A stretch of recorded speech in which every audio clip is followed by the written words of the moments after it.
Oke, assalamualaikum warahmatullahi wabarakatuh. Salam sejahtera bagi kita semua. Sebelumnya perkenalkan, nama saya Aris Luarjono.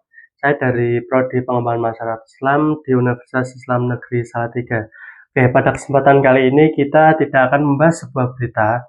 Kita akan membedah kasus guru SLB Berau yang mencabuli 5 anak disabilitas untuk memahami lebih dalam apa yang sesungguhnya terjadi dan apa yang harus kita lakukan. Oke, pada kasus ini itu bukan sekedar pelanggaran hukum yang biasa. Jika kita telah lebih dalam, ada 3 lapisan hak asasi manusia yang telah dilanggar sekaligus.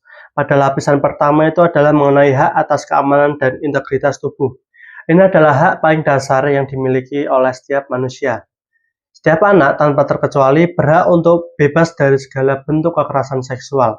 Tidak ada kondisi, tidak ada alasan, dan tidak ada jabatan yang dapat membenarkan pelanggarannya. Oke, pada lapisan kedua ini adalah tentang hak atas pendidikan yang aman dan bermartabat. Sekolah adalah tempat anak seharusnya merasa paling terlindungi setelah rumah.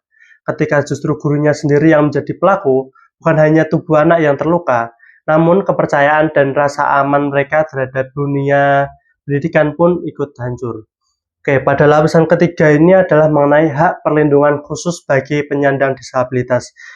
Di Indonesia sendiri pun telah meratifikasi konvensi PBB tentang hak penyandang disabilitas yang secara eksplisit mewajibkan negara memberikan perlindungan ekstra dan dari eksploitasi dan kekerasan. Mungkin dari kasus Berau membuktikan bahwa kewajiban ini masih jauh dari kata terpenuhi. Wajar apabila kita merasa marah dan geram mendengar kasus ini. Namun sebagai masyarakat yang ingin perubahan nyata, kita perlu bertanya lebih jauh. Mengapa sih kasus seperti ini bisa terjadi? Dan mengapa korbannya justru anak-anak yang paling membutuhkan perlindungan? Oke, alasan yang pertama itu adalah tidak adanya sistem pengawasan yang memadai. Di banyak sekolah luar biasa atau SLB ini, terutama di daerah yang jauh dari pusat perkotaan, itu belum bersedia mekanisme pengawasan yang efektif terhadap pelaku tenaga pendidik. Akibatnya apa? Pelaku dapat bertindak dalam jangka waktu yang lama tanpa diketahui oleh siapapun. Oke, alasan yang kedua ini adalah mengenai hambatan komunikasi yang dialami oleh korban. Anak-anak dengan disabilitas intelektual atau gangguan bicara seringkali tidak memiliki kemampuan verbal yang cukup untuk mengungkapkan apa yang mereka alami. Bahkan ketika mereka mencoba bercerita, kesaksian mereka kerap tidak dipercaya oleh orang dewasa di sekitarnya.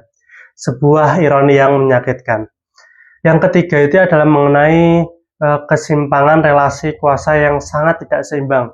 Mungkin anak penyandang disabilitas bergantung pada tenaga pendidik mereka untuk hampir setiap aspek kehidupan hariannya.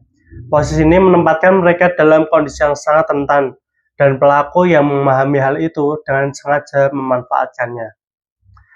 Oke, alasan yang keempat ini adalah nihilnya edukasi tentang perlindungan diri sejak dini. Mungkin mayoritas anak penyandang disabilitas itu tidak pernah mendapatkan pendidikan mengenai batasan tubuh dari hak mereka untuk menolak sentuhan yang tidak nyaman. Padahal pengetahuan dasar ini adalah benteng pertama perlindungan diri yang paling penting. Jadi pelanggaran HAM tidak selalu lahir dari satu pelaku yang jahat, namun ia seringkali lahir dari sistem yang gagal melindungi mereka yang paling rentan. Oke, apa sih yang harus kita lakukan? Mungkin prihatin dan marah adalah sebuah reaksi yang manusiawi, namun rasa prihatin tanpa tindakan tidak akan mengubah apapun. Inilah langkah-langkah konkret yang perlu segera diwujudkan oleh setiap pihak. Oke, yang pertama itu adalah institusi pendidikan wajib, yaitu dengan cara menerapkan kebijakan pelindungan anak secara tegas. Contohnya seperti larangan tenaga pendidik berada berduaan saja dengan murid di ruangan yang tertutup, serta membangun sistem pelaporan yang aman, mudah diakses, dan benar-benar ditindaklanjuti. Yang kedua itu pemerintah. Pemerintah juga perlu memperketat proses seleksi tenaga pendidik SLB dengan memasukkan pemeriksaan rekam jejak dan uji psikologis berkala. Selain itu, pengawasan independen yang aktif di lapangan, bukan sekedar di atas kertas, adalah sebuah keharusan yang tidak bisa ditunda. Yang ketiga itu orang tua dan keluarga. Itu juga perlu mengajarkan anak sejak dini tentang batas-batas tubuh, menggunakan bahasa yang sesuai kemampuan anak. membangun komunikasi yang terbuka dan hangat di rumah adalah sebuah fondasi perlindungan yang tidak dapat digantikan oleh peraturan manapun. Yang keempat yang harus dilakukan oleh masyarakat luas itu juga harus memulai membiasakan diri untuk percaya pada cerita anak, tidak meremehkan tanda-tanda kekerasan dan tidak ragu untuk melaporkan apabila ada indikasi yang mencurigakan. Sistem diam bukan kehati-hatian, itu adalah kelalaian. Oke, yang terakhir mungkin ini yang harus dilakukan oleh para korban, yaitu mereka berhak atas pendampingan psikologis yang profesional, keadilan melalui proses hukum yang adil, dan kesempatan untuk memulihkan kehidupan yang bermartabat.